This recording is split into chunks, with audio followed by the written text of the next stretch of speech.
Hello friends, welcome to my YouTube channel. Today we are going to discuss Wallis theorem, a topic from definite integrals. So let's begin without any further ado. Firstly, many students get confused that when we should apply this.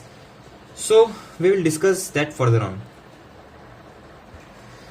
तो यार कभी भी ऐसे situation आ जाए question में जब वो integral पूछे 0 से पाई बाई 2, ठीक है, ध्यान रखना 0 से पाई बाई 2, साइन का कुछ पावर तो साइन पावर mx ले लो और कॉस का पावर n x dx। जैसे मान लो ऐसा कुछ हो, जैसे जनरल अभी लिख रहे हैं जनरली क्या है ये थ्योरम। तो अगर ऐसी कुछ सिचुएशन हो जब इंटीग्रल में 0 से पाई बाई 2 की लिमिट हो और साइन की कुछ पावर हो या तो कॉस की कुछ पावर हो, ठीक है, तो उसके लिए वॉलिस थ्योरम क्या कहती है, तो कि ऐसा कहती है कि इसका डायरेक्ट एक ऐसा फॉर्मूला है n-1 n-3 दो के कंसेक्यूटिव में ऐसे करते जाएंगे हम लोग मल्टीप्लाई, जब तक ना 1 आ जाए या 2 आ जाए। ओके, तो पहले लिख लेते हैं, बाद में इसे अप्लाई करेंगे तो ज़्यादा समझ में आएगा। Similarly m-1 m-3 up and on up to 1 और 2 whole divided by m plus n minus 2 up and on 1 और 2 multiply by a constant k where k is equals to pi by 2 if m n both are even। Pi by 2 आ जाता है ये k अगर m n both even हो, या तो 1 आ जाता है अदरवाइज। सो ये कहता है ये इसका फॉर्मूला, पर हम ऐसे फॉर्मूला से अगर याद करने जाएंगे तो कभी याद नहीं हो पाएगा। तो इसका एप्लीकेशन करते करते हम इसे याद करने की कोशिश करेंगे। तो अगर कभी भी तुम्हें इसे सीखना हो, अगर तुम मेरे से यहाँ सीखने आए हो, तो मैं एक ही चीज बताऊंगा कि इसका जो एप्लीकेशन है वो एप्लीकेशन का जो क्वेश्चन है उससे ही हमेशा तुम्हें वॉलिस थ्योरम याद होगा। तो करते हैं एक एप्लीकेशन इसका। सो लेट्स से एक क्वेश्चन आ गया, तो इस क्वेश्चन को देख के मैं क्या इंटरप्रेट करूंगा। तो पहले तो मैं क्वेश्चन को देखूंगा, इसमें मेरे को दिख रहा है कि ये इंटीग्रल का क्वेश्चन, खैर तो इंटीग्रल में लिमिट्स है 0 से पाई बाई 2, ठीक है। तो ये यहाँ पे मेरे ये सोचा मैंने कि हाँ भाई 0 से पाई बाई 2 है। आगे मैं गया तो आगे मुझे साइन का कुछ पावर मिला और कॉस का कुछ पावर मिला और dx। तो ये मुझे सीधा क्लिक हो जाना चाहिए कि यहाँ मुझे वॉलिस थ्योरम का जो वो एप्लीकेशन है जो वॉलिस थ्योरम कहती है वो मुझे यूज करना है। तो हम कैसे करेंगे तो देखते हैं। तो वॉलिस थ्योरम ने क्या कहा था, वॉलिस थ्योरम ने कहा था कि जैसे ऐसे n-1 उससे 2 पावर मतलब 2 नंबर से कंसेक्यूटिव मल्टीप्लाई में होगा। तो सिमिलरली हम इसमें करेंगे, तो क्या करेंगे, तो जैसे कि n, तो इसमें हम करते क्या है, तो ये जो है पहले मैं इसके 6 पावर को पकड़ूंगा, ठीक है। तो इसको मैंने साइन को पकड़ा पहले, ठीक है। तो पहले मैंने इसका 6 पावर जो है इसको पकड़ा। अब मैं क्या करूंगा, ये जो भी 6 है उससे एक मैं माइनस कर दूंगा। तो यहाँ क्या आ गया, यहाँ पे 6 - 1 5 सीधा लिख दूंगा मैं बिना कुछ सोचे, ऑब्वियस सोच के, लेकिन ये सोच के मैं ये 5 लिख दूंगा यहाँ पे क्योंकि यहाँ 6 है, तो इसमें 5 लिख दिया। तो अब मैं मल्टीप्लाई करता जाऊंगा, तो 5 से मैं 2 घटाऊंगा, जैसे वो फॉर्मूला में बोला था। तो 5 से मैं अब और 2 घटाऊंगा, तो यहाँ पे मैं 3 लिख दूंगा। अब 3 में से मुझे और 2 घटाना है, तो अगर मैं 3 में से 2 घटाऊं तो यहाँ 1 आ गया।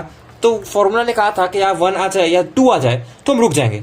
तो यहाँ 1 आ गया तो अब हम रुक सकते हैं, तो यहाँ ब्रैकेट हम क्लोज करेंगे।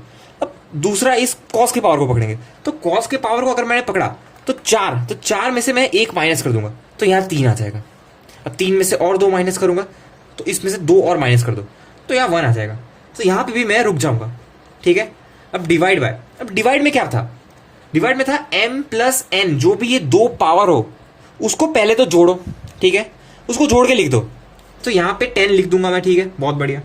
अब 2 घटाते जाओ और मल्टीप्लाई करते जाओ। तो मैं इसमें से 2 घटा दूंगा, तो इसमें से 8 देन या 6 देन 4 देन 2। अब यहाँ 2 आ गया, अगर 2 आ गया तो उसमें बोला था 1 और 2, याद रखना, ये ध्यान रखना 1 और 2 भी आ गया तो वहीं रुक जाना है, 1 आ जाए तो भी रुक जाना है। तो यहाँ 2 आ गया तो मैं रुक जाऊंगा, तो मैं ब्रैकेट क्लोज कर दूंगा। अब वो k का माजरा था, तो k का क्या माजरा है, तो k का ये माजरा है कि k में ये कंडीशन थी कि m और n यदि दोनों इवन हो जाए तब वहां हम पाई बाई 2 लिख देंगे, या तो कुछ भी अलग कंडीशन हो वहां हम 1 से सीधा सिंपली मल्टीप्लाई कर देंगे। तो मैं अगर देखूं तो 6 एक इवन है, ठीक है, 4 इवन है, तो ये दोनों इवन है। तो m और n जो भी था वो फॉर्मूला में, तो दोनों इवन है, तो यहाँ पे मैं सिंपली पाई बाई 2 से मल्टीप्लाई कर दूंगा। बस ये आंसर है, ठीक है। सिंपली एक लाइन में तुम्हारा आंसर आ जाता है, तो बहुत अच्छे फॉर्मूला है। तो खैर, तो इसको हम आगे फर्दर मल्टीप्लाई कर देंगे, तो आगे मल्टीप्लाई करेंगे तो इसका आंसर क्या आएगा, इसका आंसर आ जाएगा 3π/512। तो यही इसका आंसर है। तो ये इस फॉर्मूला से अच्छे से हो पाता है। इस पे और एक क्वेश्चन करता हूं ताकि ज्यादा क्या बोलते हैं दिमाग में आइडिया हो कि हाँ भाई कैसे करना है। ठीक है, तो एक ऐसा क्वेश्चन ले लेते हैं। तो अब इसमें बोलोगे कि यार इसमें तो कॉस का पावर है ही नहीं, कॉस तो है ही नहीं, कॉस की पावर तो 0 हो गई। तो फिर भी हम इसको कर सकते हैं। हाँ, यही एक बात है, बस यहाँ लिमिट हमें देखना है। पहला केस यही है कि पहले हमें लिमिट देखना है। तो लिमिट 0 से π/2 हमेशा होनी ही चाहिए, तभी हम वॉलिस थ्योरम के बारे में सोचेंगे। और अगर 0 से π/2 नहीं हुई, 0 से कुछ हुआ, या तो और भी कुछ सिनेरियो हुआ, और यहाँ पे साइन का पावर है, कुछ कॉस का पावर है, तो गारंटी एक ऐसी चीज हो सकती है कि हम उसे प्रॉपर्टीज यूज करके यहाँ तक हम लोग उसे रिड्यूस कर सकते हैं। तो यहाँ तक हम ऐसे कर दे, उसके बाद कुछ हो, उसके बाद हम वॉलिस थ्योरम यूज कर सकते हैं। तो ये एक अच्छा क्वेश्चन ऐसे ओवरऑल बन के आता है जो मेंस में हमेशा या जे एडवांस में पूछते रहते हैं। तो खैर, तो इसमें कुछ कॉस के पावर है ही नहीं, तो और इसे साइन में कुछ पावर है और 0 से π/2 है, तो हाँ मैं इसमें वॉलिस थ्योरम लगा सकता हूँ। तो पहले ये हमने सोचा क्वेश्चन को देखते सही, ठीक है। तो हमें ये एक चीज मिल गई।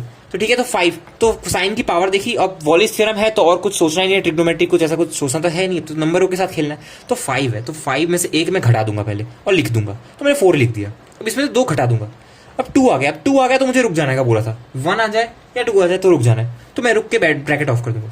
और यहाँ पे तो है ही नहीं कुछ, तो यहाँ पे हम कुछ नहीं लिखेंगे, ये बात याद रखना, ठीक है, राइट।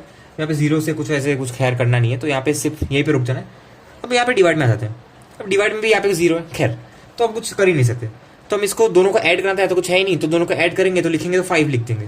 अब इसमें से 2 घटा देंगे, इसमें से अगर हम 2 घटाएं तो इसमें 3 आ जाएगा, ठीक है, और 2 सब्सट्रैक्ट करेंगे तो 1 आ जाएगा। तो हम यहाँ पे रुक सकते हैं, ठीक है। और यहाँ पे क्या बोला था, दोनों अगर इवन हो तब हमें π/2 लिखना है। अब यहाँ पे तो पहली चीज एक तो 0 है और दूसरा 5 है, तो 5 तो ऑड हो गया ना, तो दोनों इवन तो हुआ नहीं, तो यहाँ पे हम सिंपली 1 लिख देंगे और ये सिंपली हमारा आंसर आ जाएगा 8/15।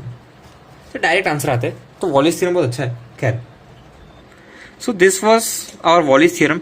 मैंने इस पे 2 टाइप के क्वेश्चन कराया, जिससे मतलब यही 2 टाइप है, एक या तो दोनों इवन हो, तो ये मैंने 2 क्वेश्चंस करा दिए हैं, और ये वॉलिस थ्योरम है, ठीक है।